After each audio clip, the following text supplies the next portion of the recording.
Great. Many thanks, Azra, and to the Catalyst team, as always, for hosting such a great platform and forum. And thanks to all of you for tuning in today.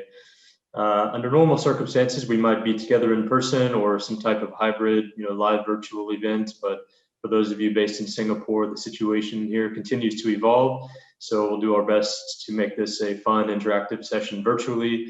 I guess one of the benefits is now we have people joining from all around the place, all around the world. So it's a great opportunity for us to hear from you as well and to share ideas from one place to another. So today, as Azra said, talking about sustainability and really what do we mean by that, I think in Catalyst, oftentimes we're focusing on the innovation concepts itself.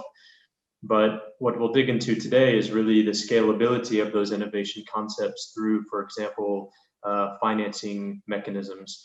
And when I say financing, I'm not just talking about the typical kind of private equity aspect of it. What I'm talking about is understanding the way health systems are financed presently through schemes like universal health coverage programs, but also going into the future in terms of some of the generational designs that we're putting in place in our health systems in the region and around the world. So I hope that you find that interesting.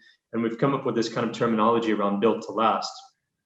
And the reason is because it's quite an exciting time to be in healthcare innovation, whether that be health tech or digital health, biotech, med tech. There's a lot of coverage going in the near term to keep things going during the COVID-19 situation. We see reimbursement now for telehealth and telemedicine, a lot of R&D going into novel medical technologies, but these are kind of points in time, right? And then the next big tranche is to get to 2030 by when the United Nations Sustainable Development Goals must be implemented, like universal health coverage. So that's a kind of another tranche. But again, we want to just not look at these point in time milestones, but actually how do you create sustainability in the health system design for innovations that will be sticky for basically generations. So today, what I hope those of you on the phone can learn more about is really the constructs of the way the health system design and financing work, some of the strategies that are going into place on the evolution of these designs, and some of the key players that are around the table, some great faces of which we've got on the panel with us today that I'll introduce in due course. So in terms of agenda, I'm going to explain to you a little bit about a program that Ada and I are leading for the Asia Pacific around the sustainable health system financing with the World Economic Forum. So I'll give you a little bit of information about that. And then I'll call on each panelist and they're going to share with you just kind of their role in the ecosystem and their views on this topic. And then from there, we'll really open it up. So we've got some prepared kind of discussion topics, but all of us have agreed that we'll throw that out the window and just really interact with you and take your questions and topics you want to discuss as you put them in the chat. So please do utilize that option and make this session just as much yours as it is ours. So with that, what I will do is just share with you a little bit about this program so you have some context there, and then we'll get into the panel discussion. So I talked earlier about built to last, right? And I mean, if you look at most countries around the Asia Pacific region, we're targeting the 2030 timeline to meet the Sustainable Development Goal objectives. And for universal health coverage, for example, in the Asia Pacific region, this will bring about $2 trillion of additional funding to level up the percentage of GDP that's allocated toward healthcare. But the issue here is we've got the same typical constraints and trade-offs as health systems that were designed 100 years ago, which is the iron triangle of healthcare. Some of you may be familiar with this, trying to prioritize quality or access or cost of the system. And so therein we're having to make some trade-offs due to sort of financial implications. So a lot of people talk about sustainability of health system from the demand side of things, that we're getting older and the disease states are more complicated to deal with. But actually, if you look at the supply side as well, there's a lot of issues here because health systems tend to either be tax financed or employer contribution financed, both of which in the Asia Pacific region are challenged because most countries in the Asia Pacific don't meet the 15% of GDP tax ratio that you need to reinvest into social services. And about 80% of people are in the informal economy.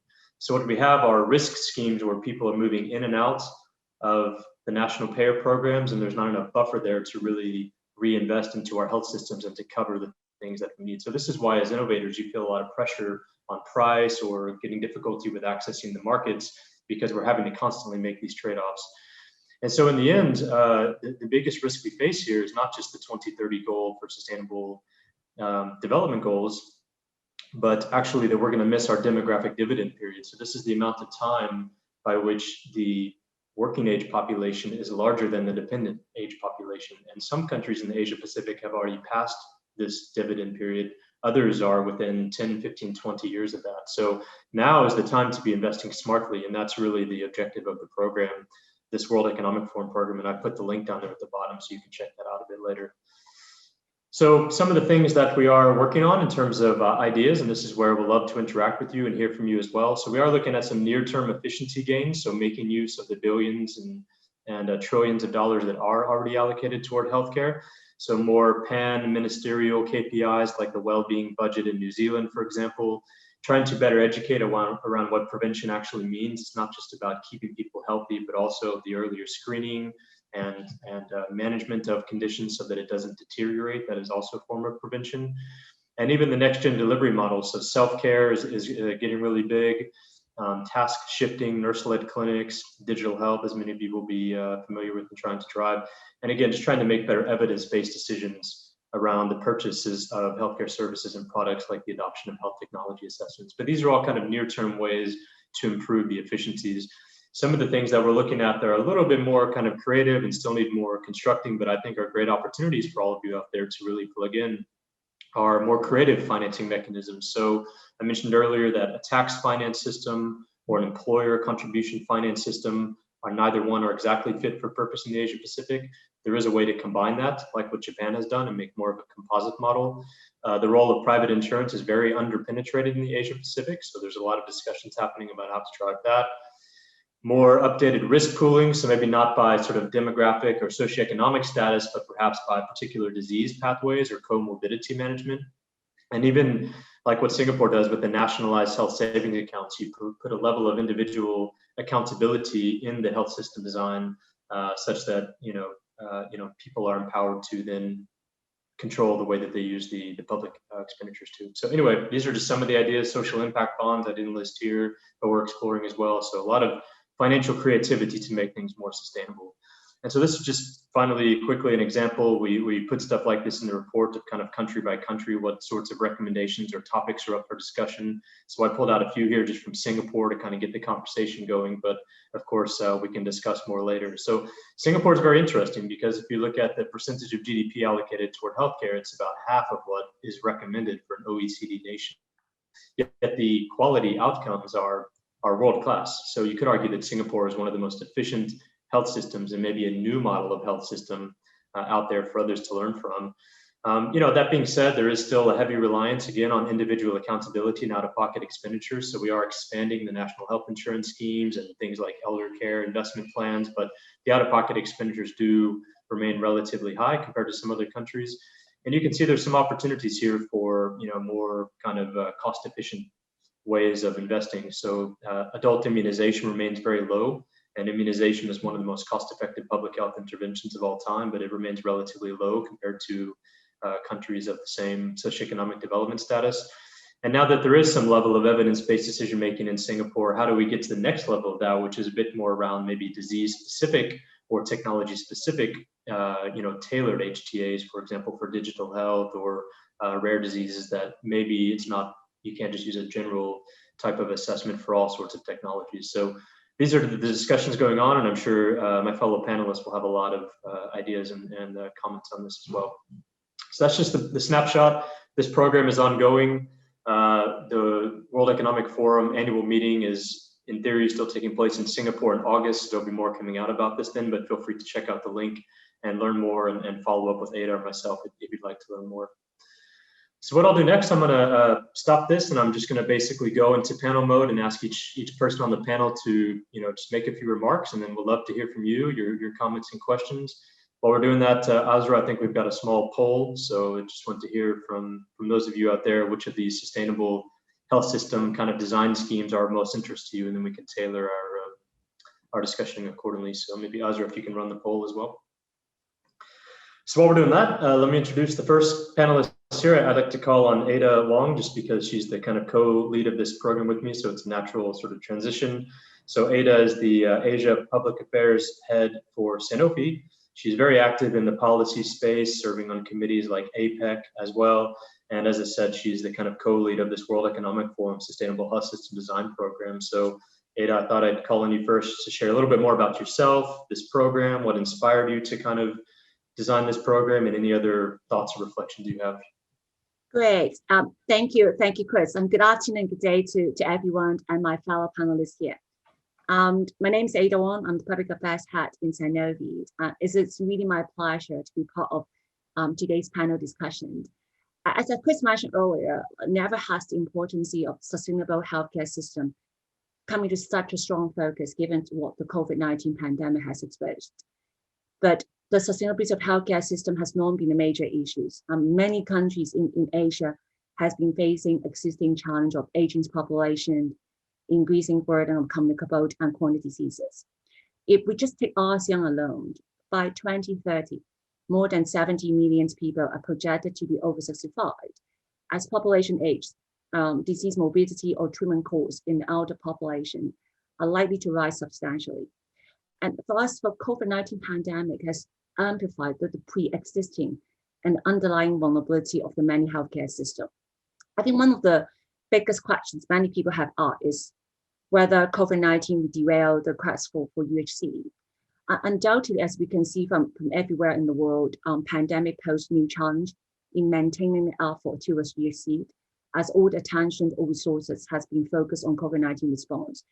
But I'm a true believer and an old truism is where there's a risk, there are opportunities. While many countries are facing financial concerns in immediate term, the COVID-19 pandemic, as we can see, that it increased the urgency and the need and the determinations of many governments to address their healthcare system in the long run before the next pandemic comes. It also exposed the importance of sufficient investment in health or the interconnectedness of the health and economy. As we can see everywhere, well, most development assistance in response to COVID-19, but these investments also contribute to the long-term health system. Let me give you an example here. Pharmacy-based immunization. In order to meet the demand of COVID-19 vaccine administrations, many countries all over the world have expanded or going to start to leverage community pharmacy as one of the vaccination ports. Empowering community pharmacy to do more, such as consultation or pharmacy-based immunization, just one example to demonstrate a short-term action can have a significant cost saving and health outcomes gain in the long run. As for Sanofi, we truly believe that in order to have a holistic strategy of sustainable healthcare system, it's the partnership between the public and the private sector. And the partnership has to go beyond just infrastructure in order to see the way it's healthcare is not just a cost item. With this in mind, Chris, here's my partner in crime. We have been working on a number of healthcare financing and delivery projects. In March 2020, at the beginning, we all fighting against a COVID-19 pandemic. EU ASEAN Business Council, KPMG and Sanofi have launched a report on ASEAN's sustainable healthcare investment as an economic driver. The report covers a challenge and a checklist solution to take forward. And as all we know here, there's no blanket approach for all countries or in Singapore, ASEAN. For some countries, they may need to spend more money on the healthcare system. But just by putting more money in the healthcare system doesn't mean that we make system more sustainable and more resilient.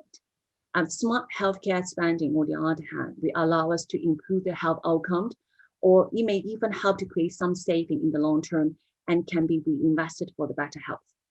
As Chris shared earlier, we expand the project beyond ASEAN and move to Asia Pacific with the support of the World Economic Forum. That's one of the key takeaways from all these co-creations workshops is among all the healthcare measures, prevention is simply one of the most cost-effective means of achieving a resilient and sustainable healthcare system. Preventative care, as all we know, that's self-care or immunization, which is much cheaper than cure, typically receive less budget allocation than the treatment infrastructure. Now with the COVID-19 pandemic has changed the perception and raised the importance of prevention. We all need to be able to bring this prevention concept into reality. Thank you again for the invitation, and I look forward to the fruitful discussions. Back to you, Chris. Great, thanks a lot, Ada. And we're already getting some questions in, which is fantastic. Yeah, I'll be interested to see the poll results in just a minute. I won't do them now. I'll go through the round, but it's interesting when Ada and I have done that same poll, with different governments. I mean, oftentimes the most voted on topic, the sustainable financing topic, is in fact prevention. But when we looked at the way the governments allocate the resources, it was a disproportionately small amount of the budget. And I think there's just sometimes confusion around what prevention really means in the spectrum of possibilities within that. So definitely something we can get into during the panel discussion as well. Okay, let me keep going here. So I'm going to call on Dr. Tan next, who has said I can refer to him as HK, so I will do that going forward. A lot of credentials here. I'm going to hit some of the highlights. So surgical oncology chair at the National Cancer Center of Singapore, director of the Duke and US Head and Neck Center, very passionate on innovation on topics like endo and robotics and algorithmic biomarkers. He is the founder of the Children's Cancer Foundation in Singapore. And I know he's got a passion for global health as well, having even done some work in places like Sri Lanka. So very much a globally minded pioneer as well. So HK, would love if you want to clarify or add any more about yourself, and then your kind of comments or reflections here, please. Thanks, Chris. Thank you for your kind words, and many thanks for inviting me to participate in this particular webinar.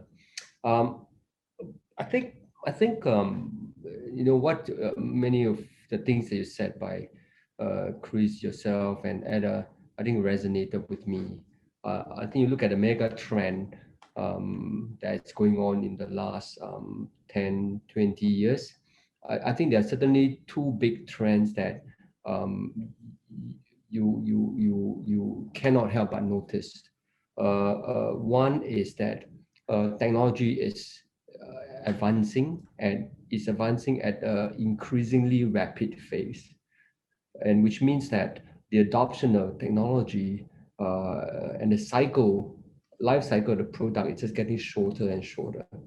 And each time you have a new technology coming on board, it requires adaptation, it requires people to adopt those technologies, which means that it requires changes on the ground, on the healthcare system, on the processes. All of these need to have an ecosystem that make this adoption of technology works. The other mega trend I think Ada has alluded to is the aging population.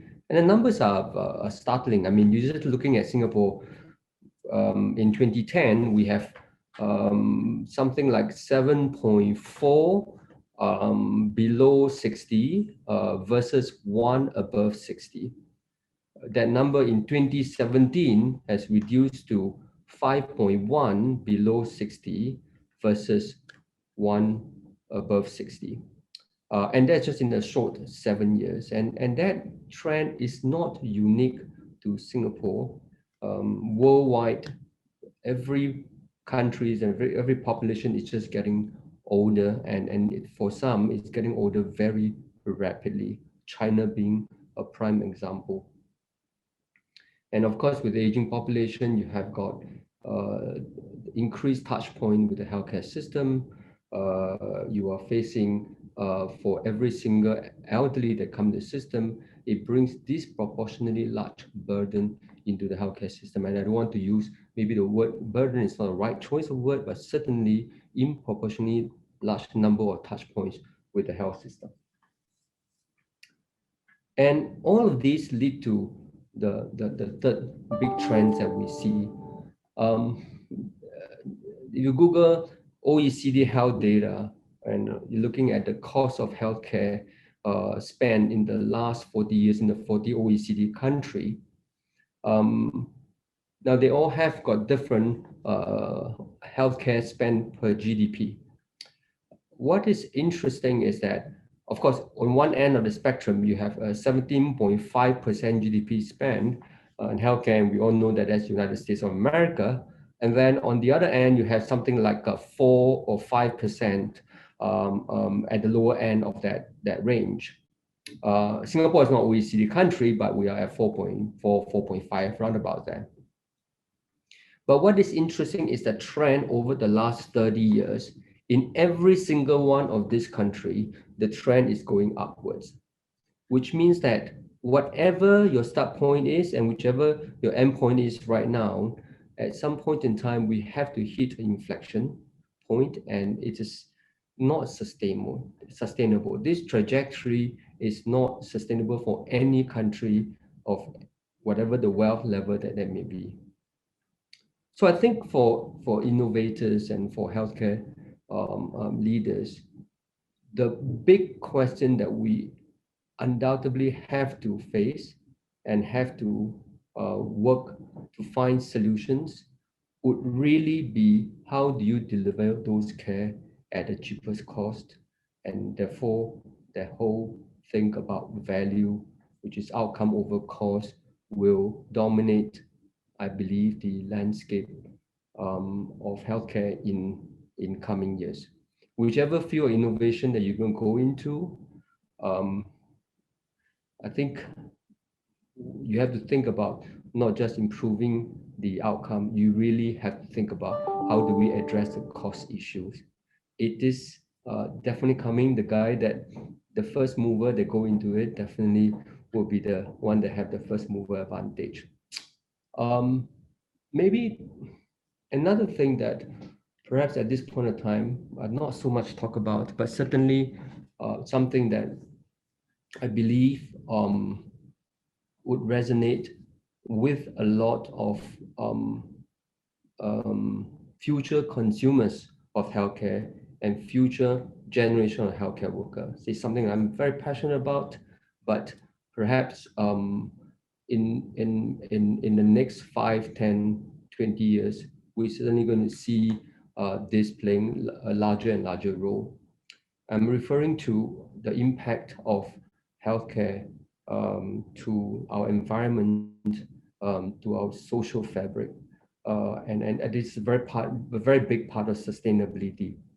The healthcare being such a large industry and is growing very rapidly, I think it's becoming already the single largest employer in US.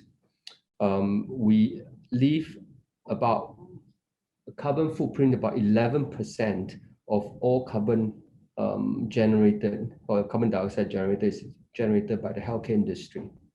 We generate enormous amount of waste. And in part, as a surgeon, I feel guilty because everything is disposable, right? I use an energy device. J&J said, you have to throw this away. And all of that are just generating enormous amount of waste. I look at what comes out of the operating theaters as just buckets and buckets of waste product that has to dispose in a specific way. So we also contribute to enormous amount of waste in this world. I think this is another area I believe will become a area of focus. People will be paying attention to it. Certainly, healthcare manager like myself, if I can now find a product that I can use again and again, and that is not made of plastics, I will be using it. So I will be looking for innovators that can give me a product that is just as good, but doesn't have that much footprint to the environment. I think they will be the winner. Maybe if I have a bit of time, just one last thing that I want to just talk about: a sustainable healthcare system. And this is really about education. I do believe in the power of education. I do believe that for us to have healthcare equity, democratization of healthcare knowledge is paramount.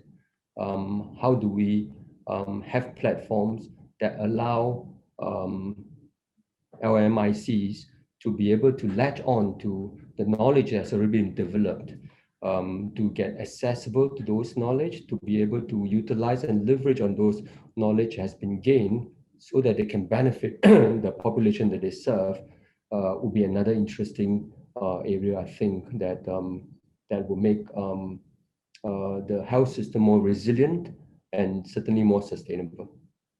Okay, over to you, Chris. Covered a lot of ground there, and I can see the questions flowing in, so it's good. We're giving some fuel and different perspectives on the topic.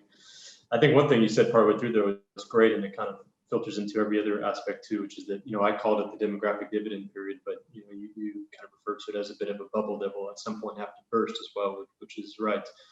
And right now the cost of healthcare, is growing faster than a typical country's inflation. So there's no way that that could sustain itself without continuing to have high out-of-pocket expenditures. So I love your kind of challenge there to innovators to think a little bit differently. Thanks for laying that out. Okay, last and certainly not least, and then we'll come to the audience questions that I know are coming in, so I promise you we'll do that. We've got Dr. Jeremy Lim. I think he's here today under his capacity as Director of the Leadership Institute at NUS South Sui Hak School. He's got other roles as well, the recently co-founder and CEO of Anli, gut microbiome bank, which I'm sure he'll talk a little bit about, and really just stalwarts around the Singapore ecosystem in terms of continuing to provide clinical service as well as support for startups. So I'm sure many of you are familiar with Jeremy already, but Jeremy, in case I missed you want to clarify anything about yourself and your comments as well, please. Thanks, Chris. I am mindful today is a special day for me. It's my 10th anniversary of having stepped out of the public healthcare system and gone to the private sector. So yes, and Hyang Kun and I worked together in the Singapore General Hospital for many years and are still in the public sector. But I raised this 10th anniversary really because it's so clear, as richly illustrated by these COVID times, that we need to think of a health system as a combined ecosystem of both the public as well as the private sectors. If we look at all the surge capacity that Singapore and many other countries are utilizing to augment the health systems, the vast majority is coming out of the private sector. Many of you who are having vaccinations in one of the vaccination centers scattered around Singapore will realize that they don't carry the names like Singapore General Hospital or National University Hospital. It's Fullerton, Raffles, MinMed, and so on and so forth. And that's really illustrative of the fact that we are mutually dependent. We need each other. Chris, maybe can I tickle the audience and my fellow panelists a little bit then by really saying that there are no sustainable healthcare systems, right? Everyone will run out of money because none of us want to die. We all want to live well, right? And as long as there are infinite demands and very, very finite resources, difficult trade-offs will have to be made. And the challenge of a health system to be sustainable is not in making sure that there's enough money to go around, but in making sure that there are processes to determine these very difficult trade-offs. Do we prioritize newborns? Do we prioritize seniors? And what's the mechanism that will be politically acceptable, right? The second point that I'll make is really that the sustainability of a system is not just about the financing, it's about the politics, right? And I think Chris and Ada, you mentioned just how wide the variety is in healthcare spending, right, across countries. And these are not, these are not accidental. These are by design. Singapore spends little by design, right? But that said, Singapore is one of the few countries in the world to have a health promotion board with a triple-digit million budget to do everything from Lumi Health to cancer screening programs, and that again is a deliberate policy choice, right? And those of you who are old enough will remember that public hospitals in the 50s and the 60s had to make do with really sharpening needles and washing syringes because tertiary healthcare was not prioritized. So to manage healthcare sustainability, one needs to manage the politics. And maybe the last thing that I'll say before we throw open is really around what Hyang Kun alluded to, which is, for want of a better word, agility. Right? The world is going to be volatile, right? It's going to be very unpredictable, and this agility needs to be at the level of the system. Many of us spoke about innovations, but you realize that in Singapore, as with most other countries, we have an incredibly rigid regulatory system, right? If you wanted to get nurses to do something rather than doctors, the process is easily 3 to 5 years, right? And given the compression of how quickly technology evolves or already transforms these days, should it be 3 to 5 years? Can we do better? Do we need to do better? we also need that nimbleness or that agility in terms of our people. When I first started training in surgery, being a cardiothoracic surgeon was incredibly sexy. You were king of the hill, you marched into the operating theater and everybody gave way to you. Now you hang out at the cardiologist's office and ask, do you have any cases? So, so how then do we be agile as a people? And finally, where's the agility in the funding, right? And I thought that really Eugene So, the Tan Tock Seng Hospital CEO, who is now probably very busy with COVID, he used to always share that funding follows care and not the other way around. Hand on heart, in Singapore, as with many other countries in Asia, can we say that that's true? And on that somewhat pessimistic note, I hand the time to you, Chris, so that you can make us optimistic again. All right, thanks, Chris. Back to you. Thanks. Always good to ground this into reality and provide a different perspective. So thanks, Jeremy. I can count on you for that. Okay, we've got a lot of questions flowing in, which is great. I'm going to work through those in kind of the order they're arriving. But first, Azra, maybe you can just flash the poll results so we can see what the audience thought of some of the sustainability concepts. Okay, so interest in evolving the delivery models, which Jeremy was just talking about, and then also maybe some more creative financing options. So I've seen some poll questions coming on this as well, so we can have a look at that. Thank you. Okay, so what I'm going to do, because I know we've got kind of different types of profiles here on the panel, so I'm gonna take the questions as they are, but slightly rephrase some of them just so they're as relevant as possible to the wide group. So I think the first one that came in was just on basically collaboration as a form of market access, a way to bring innovation to market, right? And so whether that be for startups, whether that be for big companies, I mean, the principles are the same, right? Which is how you form collaborations to provide greater access to the wider populations. And there were some specifics here. I mean, people were kind of asking about, mental health and telehealth and even skin health. So to the degree those of you are kind of working in some of these areas, feel free to mention that, but I think otherwise the general question still stands. So maybe Jeremy, I start with you since you just had the mic and I know you were quite active in the startup scene. So yeah, any views on, or basically, I think it was a startup asking for some advice basically. So. Thanks, Chris. Essentially, you have to solve someone else's problem. If you're solving someone else's problem, you are welcome. If you're asking someone to solve your problem, then why should anyone humor you? And that's really the story of telemedicine. It was always a kind of sort of fringe care delivery model until COVID struck. And I'll just share the really stats from one of the public healthcare cluster primary care groups. Said that well, pre-COVID, in January, I think that this group was doing like 400 teleconsults a week, right? And move 15 weeks into COVID, they were doing 12,000 cases a week.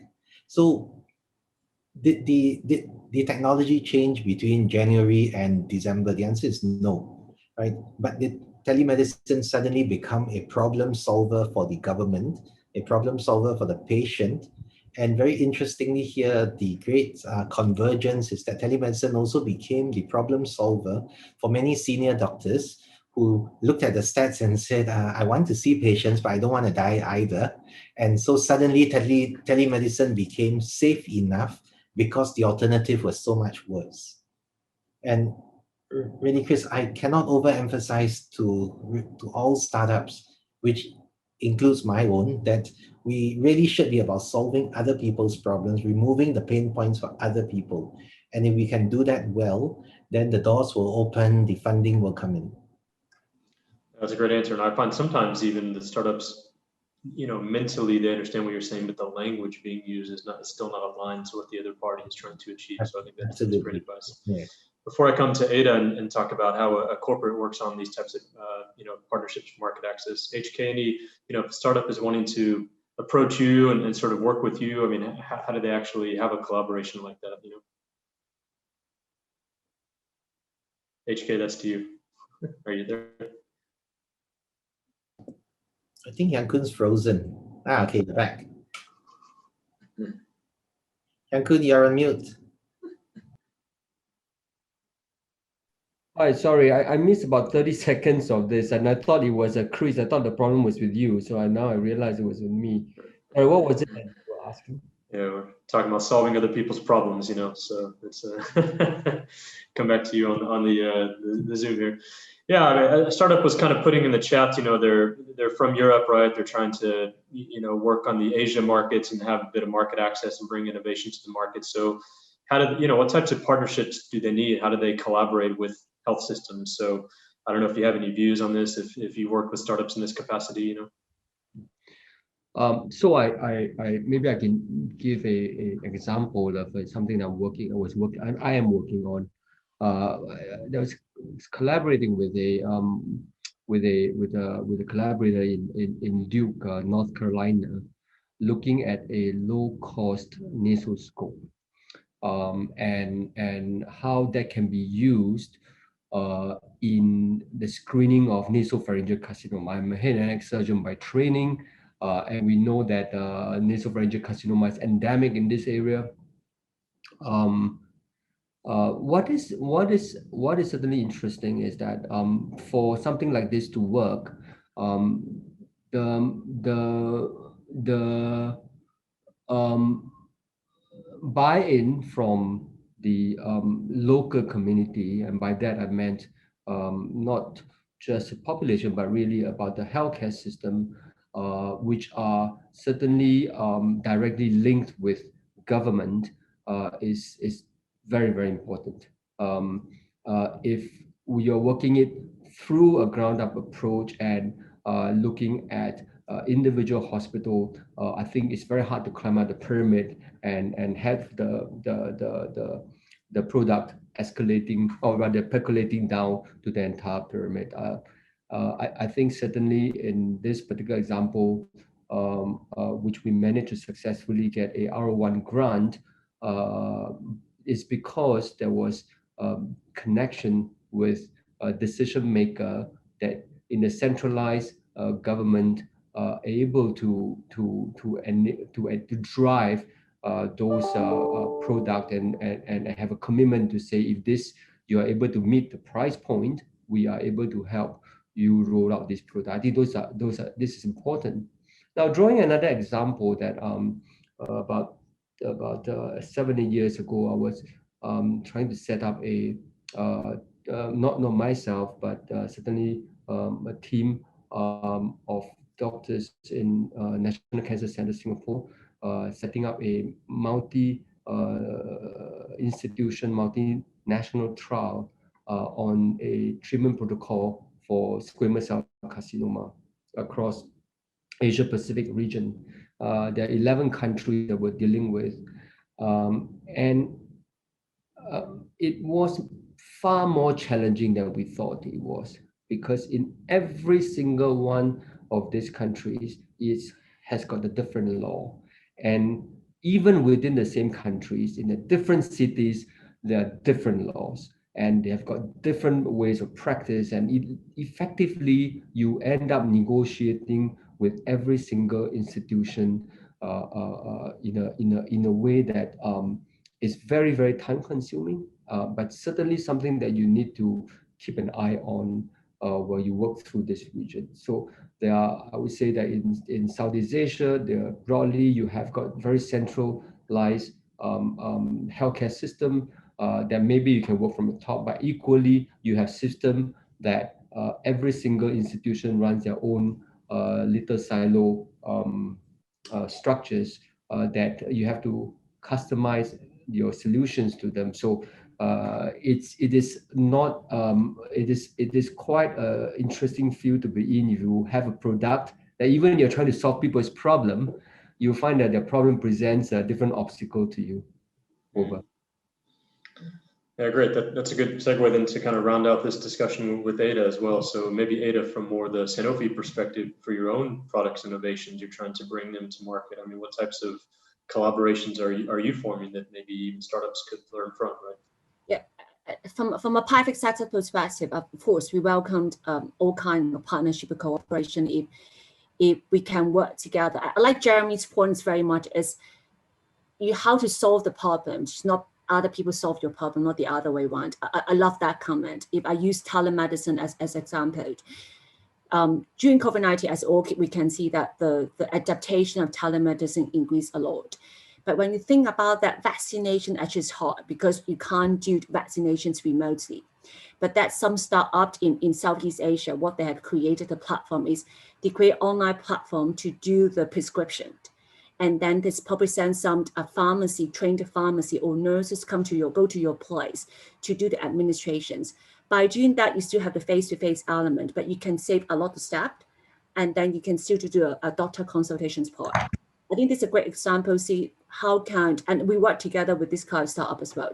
I think a great example to demonstrate if they can create that, understand the corporate's need, or patient journey's need, and come up some idea solution to work together. And I think that is the way to go.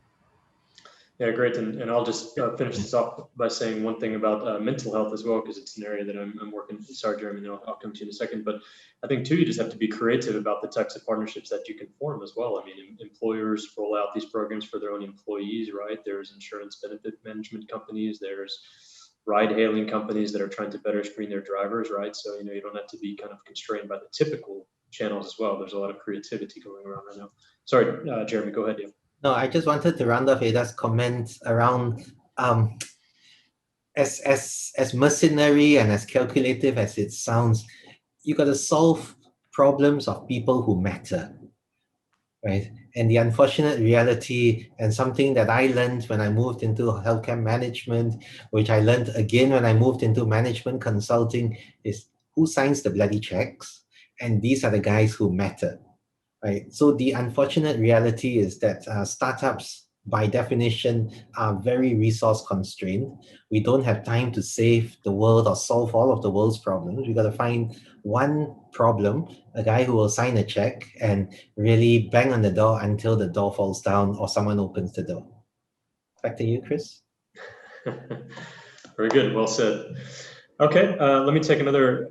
We have about 10 minutes, so I'll kind of try to roll through these a little bit faster and combine some of them together. Let me take another one. Ada, I'll come back to you on this one. Start with you, and again, I'm going to rephrase and kind of combine. So there's a good question here, which is, we talk about cost efficiency and cost effectiveness. I mean, to what degree do you think that focus is sustainable, right? What is the right level of focus on cost efficiency or cost effectiveness? And Ada, there is a question here about pricing too, so I won't put you on the spot with pricing per se, but if you want to kind of talk a little bit as well about some more creative ideas around the way to look at pricing instead of just focusing on the cost, right? Yeah, if I start with the cost effectiveness, if I go back to the vaccination as example, I think in Asia, the adaptations of live course immunization is far behind compared to Europe or in the States. And many countries, I think Singapore they are a fantastic job. Many countries in Asia, they don't recognize about immunizations in terms of elder immunizations to prevent vaccine preventable disease such as pneumonia or influenza. And that part, you think, if the government or policymaker need to provide flu vaccines or pneumococcal vaccine to all folks, the cost may increase. But think about that. You can save so much money by hospitalization to save about the complication costs. I think that equation is a great example how to convince a policymaker by spending money on immunization vaccination. Basically, you help to create savings for the whole entire hospital or entire healthcare system. That's more the prevention concept. I think the other great prevention concepts are in terms of diabetes. Here so many doctors here. I'm not medical trained. I don't speak on behalf. Can't pretend to be a medical doctor here. But I think the prevention element for diabetes is in some countries, if you don't spend money on screening, you don't spend money on the prevention. At the end of the day, the cost here actually is much higher than the treatment cost. That's why I think that concept need to have a holistic analysis, not just about the medicine, not about the screening, is the overall healthcare system. How does it work? If you pick that area, that's your focus area, what are the cost benefit out there? Great, thanks. Yeah, and I think what you said, and where I was going earlier with the pricing too, because there's a question here about pricing, but I won't put you on the spot there on that. But I think it's the same frame of mind, right? That an over focus on just the price alone is what, in the short term, may achieve some benefit, but over the long term will erode, aspects. And I mean, if you look at most health systems, for example, if you take drug pricing, I mean, usually it's 20%, 15%, sometimes 10% of the total overall budget. So again, there's some near-term focus, but has to have a bigger picture in mind there, I think. HK, any thoughts on cost effectiveness, cost efficiency? What's the right level of focus on this topic? The right level of focus, I think, is eventually determined by the size of the pie. Ultimately, every single government in the world will come to an inflection point that say that this is all I have to spend, and that's all I can have, and therefore you will have to deliver something for me of the same quality but cheaper, and in so doing you provide a better value. We are in the trajectory. I think if you look at, let me just go back to the graph I was talking about, OECD countries and the healthcare GDP spend. The trajectory was certainly going northwards, but maybe in the first half of the curve, it was driven primarily by the pursuit of quality. But I'm afraid we are entering the phase increasingly the conversation that dominates all the discussion is going about cost. And keep going back to the same thing that you just have to make things cheaper. You can keep the same quality, but it has to be cheaper because we just cannot afford it anymore. Over. Yeah, thanks. Well said. Yeah, it's kind of, again, that triangle concept and the trade-offs, right? I mean, at some point you got to rationalize a little bit to where it's good enough to achieve what you need. Jeremy, what are your thoughts on this topic? I'll just add on one point that Singapore is a tiny little red dot. We are in many instances a price taker and not a price setter, and especially for big multinationals and say this is the price I want. Then they say, all right, thanks. There are 15 other countries that want it, so we will come back to you in 3 years. So the unfortunate reality is that we have to be clever about it, right? So even as the manufacturers, the innovators have to be clever around delivering financial solutions, right? I mean, for example, if I go back to Eda's point around vaccinations, if the savings are accrued over a lifetime, why should the payments be 100% upfront? Are there alternate ways to look at funding? And when we doggedly stick to this, I want all of my money upfront, then treatments for hepatitis C and so on just don't reach the people that they need to reach, because it's not just a willingness or ability to pay issue. It's also a really cash flow issue. So I do see that there is a need for realism on all sides, but in the same light, also a lot of creativity, a lot of genuine willingness to want to solve problems, putting and I will risk offending Hyang Kun, but you really got to put patience at the heart of all we do. So yeah, back to you, Chris. Well, I hope that doesn't offend him, but anyway, he can rebuttal himself later. And I think it's good, actually, what you touched on, because there was another question here about upfront versus payments over time, right? And I think it kind of links to what HK was saying as well. And I know, for example, on the medical device side, I mean, the old days of just kind of expecting an upfront capital outlay for your particular product, and then, the service is used over time, just a straight sale. I mean, those days are going away. When you talk to hospitals, they want more leasing models, they want more maintenance models, they want shared royalty models off the research that's developed. So there's a lot more creativity that's needed if you were looking at the way capital is allocated for market access. Okay, maybe Jeremy, and I know we only have a couple minutes left here, so I'll just kind of combine some of these questions. Let me come back to you, Jeremy, and I'll kind of work back through the group. And again, I'm going to combine and rephrase this question. So there's a question here around, and HK was talking about the heterogeneity of the different countries in the region, but there's a question here about funding, what I would call funding homogeneity. So are you seeing, whether it be on the venture funding, kind of private equity side, kind of more regional plays for the funding, or in all, be keen to hear Ada as well from a government perspective, where are you seeing some kind of consolidated public sector budgets as well that startups can potentially tap into?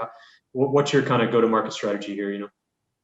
Oh, yeah, please, Yang could go ahead. No. In fact, I was just going to say that Jeremy will be the best person to answer this. Thank you. Sure. Already, okay, thank you. In the ideal world, depending on the sort of startup that you are, you want smart, patient capital, right? And at least for us as a gut microbiome startup, we elected to stay away from the VCs and instead go with family offices. And we, in particular, went with family offices that looked at us and said that my family name is going to be associated with you guys. It's okay to lose money. It's okay to defer making money by a couple of years, but our reputation is everything. Right? And that's the sort of smart patient capital that we as a microbiome startup wanted. So that's the right money for us. Right? For really someone else who may be more on the consumer health side, you want to grow 10x in 2 years or something like that, you may need to take someone else's money that brings you access, and really distribution channels. On the point around geographies, I don't think it actually matters very much anymore, right? The money flows very easily, and there are God knows how many Indonesian funds that are based in Singapore. So I don't think that the geography matters. Even many of the funds that I work with may have their principals and their LPs based in somewhere in the region, but the company is domiciled here in Singapore. Well, and even the recent Pay Now and Prompt Pay, you know, connection between Singapore and Thailand, I mean, these are very interesting, right? So maybe Ada, let me come to you on this one then. So I know with the World Economic Forum program, we've been exploring pooled sort of public sector funding, which is, I think, quite interesting if you look at rare disease centers of excellence or things like CSR pooling. So we've talked a little bit about this, but yeah, I don't know if you have any comments, again, not to put you too much on the spot, but of public sector financing more regional instead of country by country. No, I think the co-creations workshop we did together with World Economic Forum is just very interesting. That tons of ideas from different sector, from policymakers, private, startup to come up. And related to immunization, actually it's quite interesting. I think some country has been using already is social impact bond. A few countries start to use social impact bond, exactly what Jeremy mentioned, that because you want to demonstrate the value you can bring to the country. Let's start with social impact bond. The country, they don't need to pay the full price at the beginning. After 2 to 3 years, if they see the impact from the whole healthcare system, people are healthier, you can save money in the whole healthcare system. Why not? I think it's one of the typical example. But the other example, I think we talk a lot during the workshop is CSR. I support charity, I support a CSR concept. But I think we need to avoid to fall into the trap is you can't expect CSR is sustainable. You need to come up with ecosystem, make it sustainable and support the healthcare system. If I take rare disease funding in Singapore example, it's a very small idea. You do the matching fund, you have donation and government match with it. By doing that, you can ensure a more steady pool of money, rather than you just rely on other source of donation. If any economy downturn or anything happened, probably charity is usually the one affected the most. And I think the other key takeaway from some workshop is about sin tax. And many people think that you just keep increasing tobacco tax, alcohol tax, sugar tax, and salt tax or fat tax, you can get the pool of money. But if the country is doing well in terms of, if I take tobacco as example, if the country doing well in terms of tobacco control, at the end of the day, you reach a certain point that from a lava curve perspective, the tobacco tax one revenue is just going down. It happened in Taiwan, typical example. Taiwan, they focus on sin tax, tobacco tax to pay for healthcare vaccination. They can see that even government openly admit that they can see that the source of funding is going down. They need to look for other source of funding in order to provide immunization. I think that gave us a very good example how to make sure that you have holistic view in terms of the funding. And the other one, I think, is the effectiveness as well. I think you point out at the very beginning, sometimes not looking for money, as other panelists mentioned earlier. You have only limited source of money from the government perspective, from payer perspective. how you look in the system to make it more efficient. I think HK mentioned earlier is that about the carbon, how about the footprint, how about the waste? I think now industry start to think about that if you can save from that matter. If I go back vaccination, when you produce vaccine, actually it's a very complex process. You need to use a lot of the paper in traditional vaccine factories because about the quality check. You have so many layers of quality check. And I'm proud to share that recently we made the announcement we are going to have a new vaccine factories in Singapore. And it's a digital enabled factory. You can save a huge amount of papers by having a digital enabled manufacturing site for vaccines. I think that's a great example to demonstrate everyone can be creative in terms of probably getting more money, different way, or how to, and improve the efficiency, then be a win-win situation. Back to you, Chris. Great. We're almost done here. So what I'll do, and there's kind of one more question in the chat, so I'm kind of use that as a launch pad to go through each of you guys one more time. So you'll have to give a pretty rapid fire answer. But with sort of COVID-19 still hanging over us, right? I'm not just going to ask you straight about COVID-19, but what is one catalyst moment, if I can use that word since it's the Catalyst Forum, but what is one sort of sustainable health system design or financing progress step you would like to see occur this year, right? So of course, we're not going to solve sustainable healthcare, just in 1 year, half a year alone, but we can make progress, right? So we've talked about a lot of different themes and aspects today, but what is the one thing you in particular would love to see us really make more progress on? So maybe Ada, I start with you since you've got the microphone there. I would say partnership. You can see a lot of new partnership forming because of COVID-19. That trend needs to continue in order to solve the issues in the future. Well said. HK, how about you? If you indulge me, I'll say two things. Okay. One is what I hope will continue. One is what I hope will not continue. I certainly hope that the spirit of embracing change and in many of this, the regulatory barrier has come down in order to facilitate implementation of technology, telemedicine being one of those prime examples. It requires an ecosystem to react in a very rapid and agile fashion to adopt this. So I hope that spirit of embracing change, adaptability, both from policy maker standpoint as well as from the ground user standpoint, that will continue after COVID-19. What I hope will not continue is this focus on communicable diseases, because at some point in time, we need to go back to solve the other big problem, which are the non-communicable diseases, which dominate, in fact, the healthcare landscape for time to come. So I think that'd be my parting words. Thanks. Great. Yeah, it could be a bit of a backswing we're going to face here if we don't maintain our balance and focus, for sure. Jeremy, final words from you. Your one thing you'd like to see us progress this year. Show me the data, right? And really, whether it's NCDs, whether it is communicable diseases, right? We all recognize healthcare is wasteful. There's a lot of inefficiencies. If we can liberate the data, then put our best minds collectively together because the data is available, I'm sure we can move things not just in the long term, but in the very, very immediate short term. Thanks, Chris. Great. I thought you were going to say focus on our gut health, Oh, that, of course, that is a given. All right, well, I know we're over time, so many thanks to our panel. I'll just kind of wrap things up quickly. I hope, we got through most of the questions that the audience was asking. As I said, that was the plan, was just sort of throw out the script. I think all of us are very open, though, if you want to follow up later and continue to ask us. So whether you believe we're in our dividend boom period or in a bubble period that's going to burst, either way, as HK said, we've got to do something differently. And I love how we focused on sustainability, not just in healthcare and financing, but even more broader on the ESG agenda. So I think for those of you listening out there, there's a lot of opportunity for new ideas, and just focus on the partnerships like many of the panelists have said today. So with that, I think we'll wrap things up. Azra, Catalyst team, anything else from you guys? I hand it back to you. Yep, that is all. Have a great evening. Thank you so much, everyone.